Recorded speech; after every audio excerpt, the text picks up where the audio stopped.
Have you ever heard of the life of a man who shaped the course of American finance, whose story is a testament to ambition, resilience, and the impact one individual can have on an entire nation?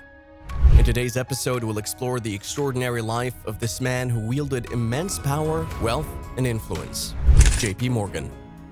Welcome back to another riveting episode of Mogul Flicks, where we uncover the untold stories of business legends who have left an indelible mark on history. And before we begin, make sure to hit that subscribe button and leave a comment below saying you subscribed, and I'll try my best to reply to as many comments as possible.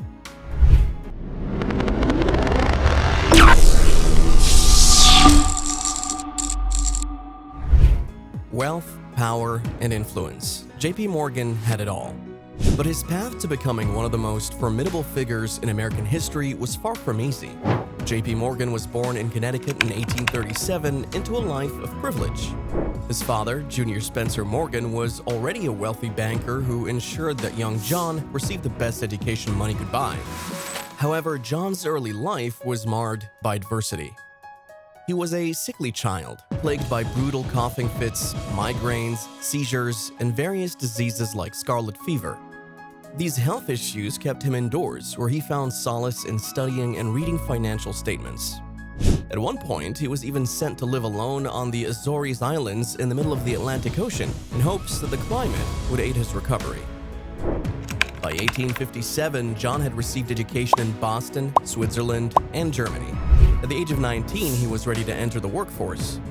His father, a junior partner at London-based George Peabody & Co., helped John secure a job on Wall Street. Initially, John's role involved writing reports detailing financial and political developments in the emerging American market. However, his father believed that John needed to learn restraint and responsibility, as he was seen as too rash and hot-tempered for the financial world. One example of John's early risk-taking was when he used company money to purchase an entire shipment of Brazilian coffee, even though there was no buyer at the time. This decision paid off handsomely, but it also made him enemies within the banking house. In 1861, at the age of 24, John left the safety of the established firm to found his own company, which continued to act as an agent for his father's bank in England. In the same year that John founded his company, he married his first love, Amelia Sturgis. Tragically, Amelia fell ill and died just 4 months after their wedding, leaving John a widower at the age of 24. Devastated by this loss, John threw himself into his work more than ever. It was around this time that the American Civil War erupted. While the 1863 Conscription Act should have met John's military service, he paid $300 to be removed from enlisting and have a substitute take his place. However, John's real involvement in the war was as a war profiteer. He financed the purchase of surplus Hall carbine rifles from the government, profiting immensely when the consortium he sold them to later resold them back to the government at a significantly higher price. John's true financial genius emerged as he became a dominant force in the American railroad industry. Unlike other industries, the railroads were not monopolized. Instead, there was fierce competition, resulting in price wars. John saw an opportunity in consolidation. He believed that merging railroads, rather than competing, would yield greater profitability due to economies of scale.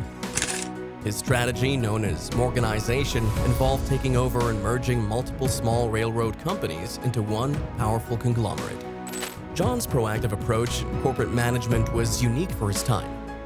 He played a hands-on role in reshuffling leadership and creating monopolies, often demanding full control in exchange for his financial support. This approach attracted European investments and further solidified his power. John's influence extended beyond railroads. He played a pivotal role in the growth of General Electric by financing Thomas Edison's early experiments with electricity and facilitating mergers with competitors. In 1901, he executed the largest transaction in railroad bonds in the United States, underwriting $40 million in bonds for the Northern Pacific Railroad. By this point, John owned 1/3 of all railroads in America, and he continued to acquire more. His acquisition of Carnegie Steel in 1901 was a landmark deal, forming U.S. Steel, the world's first billion-dollar corporation. With control over 2/3 of American steel production, John dominated not only railroads, but also steel, the two pillars of the American industrial landscape. John's legacy extended beyond business ventures. He became a key figure in stabilizing the American economy during times of crisis. In 1893, the United States faced a severe depression. Thousands of businesses closed, banks went bankrupt, and unemployment soared. John devised an audacious plan to save the nation from economic collapse. He formed a private syndicate of prominent bankers and foreign investors, which purchased $65 million worth of 30-year gold bonds.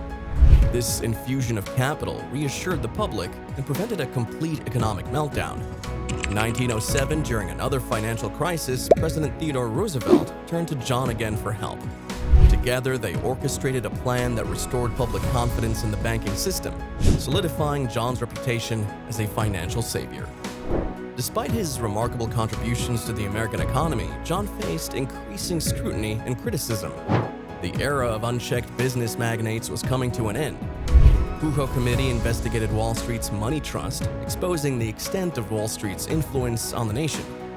John Morgan's actions prompted the establishment of the Federal Reserve, marking a significant shift in the relationship between big businesses and government. John passed away in 1913, leaving behind a lasting legacy. His business empire continued to grow and evolve, culminating in the formation of J.P. Morgan Chase, the world's largest bank by market capitalization. J.P. Morgan was a man of immense contradictions, a financial genius, a shrewd businessman, and a controversial figure. His impact on American finance, industry, and even politics cannot be denied.